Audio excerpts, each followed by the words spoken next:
So we focused on determining or showing how you can measure molar, the partial molar volume and the partial molar enthalpy for mixtures. But here I want to kind of focus a little bit more on how you determine the partial molar Gibbs energy, or the chemical potential of a species in a mixture. To set the groundwork for this, what we need to recall is that from our fundamental relations for the Gibbs energy, we know that dg, dp, at constant temperature and some constant species, is equal to v. Okay. If we then took the partial derivative of dg, dp, took another partial derivative of it with respect to d and I, to have this constant p, t, and I, what we would be having is this p, t, and j is not equal to I. But we know that the partial molar partial derivative of a volume with respect to species Ni, by definition, that is just this, the partial molar volume of the species in the mixture. On the left-hand side here, though, what we could do is we could play around with our commutative properties of the mixed double partial derivatives. So we could rewrite this left-hand side like this.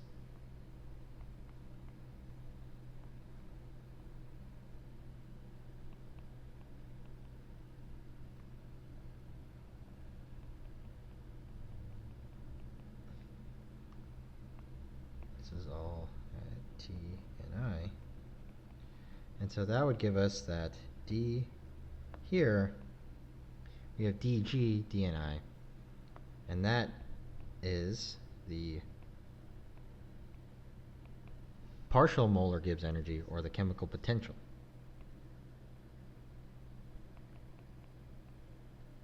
Okay, and so what we get is that the partial derivative of the chemical potential with respect to pressure is going to be equal to our partial molar volume for that species. And so what this equation is telling us is that if VI bar is known, we could then just figure out how the chemical potential of a species in the mixture, how that changes as a function of pressure. Okay, and you could determine how that changes by integrating that above equation.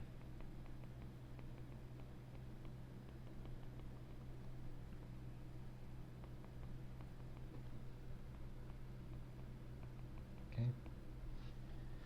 All right. So that's how we could get the pressure dependence, and we see that it's related to the partial molar volume. Let's now look at the temperature dependence. Okay. So from chapter 7, we saw this relationship for Gibbs energy. Okay, we saw that the derivative of g over t is equal to negative h over t squared. Let's now take the partial derivative of both sides with respect to Ni.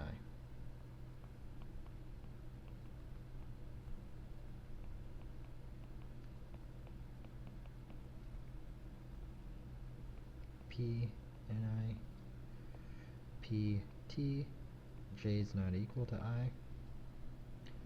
And that's going to be equal to negative d and I h over t squared, constant p t, j is not equal to I. Okay? And we know, at least since here we're taking the derivative with respect to Ni, so we could pull out that t squared.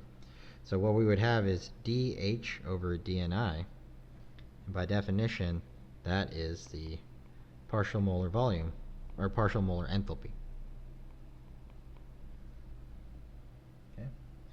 On the left-hand side here, once again, we could apply the commutative property for mixed double partial derivatives and switch these two.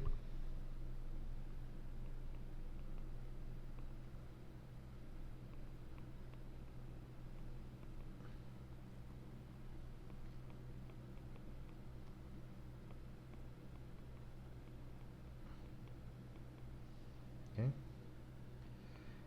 And doing so, once again, this is that constant T, so we could pull that out, and we would get dG over dNi, which is just the chemical potential.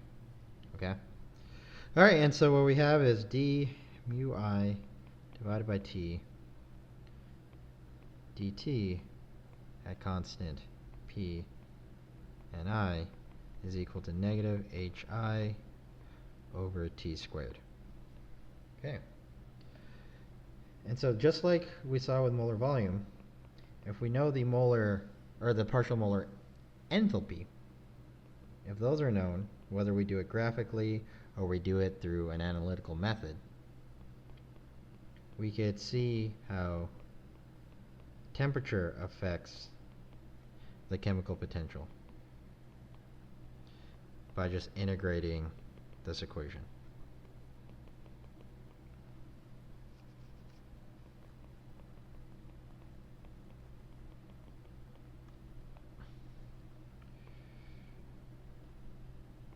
And I also want to point out that this partial molar enthalpy, one way you could think of it is it's similar to